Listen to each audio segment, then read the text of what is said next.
What is up, guys? Today we're going to be talking about Viktor Reznov and his story throughout the Call of Duty Black Ops storyline and World at War 2, because he was in a lot of World at War. So, Viktor Reznov was born on April 20th, 1913 in St. Petersburg, which was renamed from Petrograd in 1914 and then Leningrad in 1924.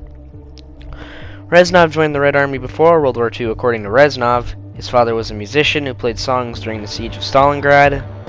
His father's throat had been slit while he slept, and that is why Reznov always hated the Nazis.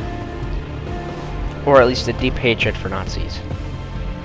In the mission Vendetta, Dmitry Petrenko and Reznov meet at a fountain after the Nazis massacre their little friends and fellow soldiers. Petrenko and Reznov walk through the city undetected until Petrenko shoots General Heinrich Amsel with his Mosin Nagant sniper rifle. Nazi soldiers now load up with the flamethrowers and torch the building. They are saved by Petrenko's squad led by Deletsky, and the group fights until the Panzers show up and the two jump into a canal. Reznov injures his finger and can't fire a weapon with the best aim. His character class is then changed to submachine gunner, and he wields the infamous PPSH-41. Reznov is now seen without one of his fingers, for some reason. 3 years later, on April 18, 1945, in Seelow Heights, Germany, Russian soldiers are now pushing towards the taking of Berlin, and Reznov and a new recruit named Chernov save Petrenko from 3 Nazi soldiers. Reznov hands Petrenko a Mosin Nagant, which I think was Petrenko's favorite weapon, and tells Petrenko to kill the dying Nazis in the mission Heart of the Reich, near the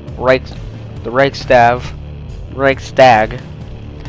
Chernov is then killed by a flamethrower, and Reznov takes his diary because he knew he wasn't going to survive the war and he just wanted to remember Chernov. Reznov helps Petrenko to the top of the building, and Dmitry is shot by a P-38 and is fatally wounded. Reznov then slices the Nazi into pieces, and Petrenko carries on with the flag and plants it. The two return home as heroes, and Reznov says time and time again that the heart of the army could not be broken without Dmitry. 6 months later, after the Battle of Berlin, Reznov is promoted to the rank of captain and continues to serve with Dmitry Petrenko in the 3rd Shock Army. The two are deployed into the Arctic Circle to capture Nazi scientist Dr. Steiner, who was the maker of Nova 6. The Germans planned to send V-2 rockets to Allied cities that were full of Nova 6. So Reznov is restrained in a cell with his fellow friends as he horrifically watches Dmitry Petrenko succumb to his fate as he is gassed. Soviet and British soldiers storm the ship and try to take Nova 6 for themselves.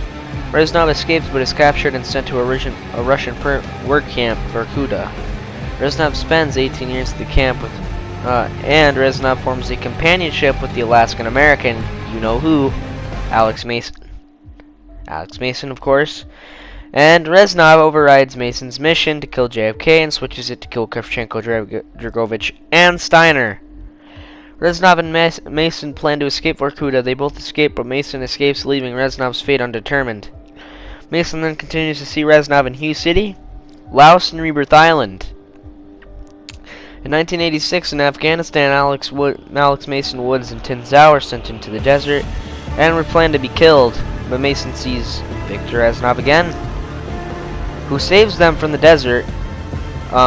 As Woods was saying in 2025, he actually doesn't think that Reznov would have saved them because he said he should have stayed around for a little while, is what he said. But he's revived once again in Black Ops 4 by Savannah Mason, who and I don't know what happens after that because we don't get much after that. So this is the end of Viktor Reznov's story for now. I will see you guys in the next video. Peace.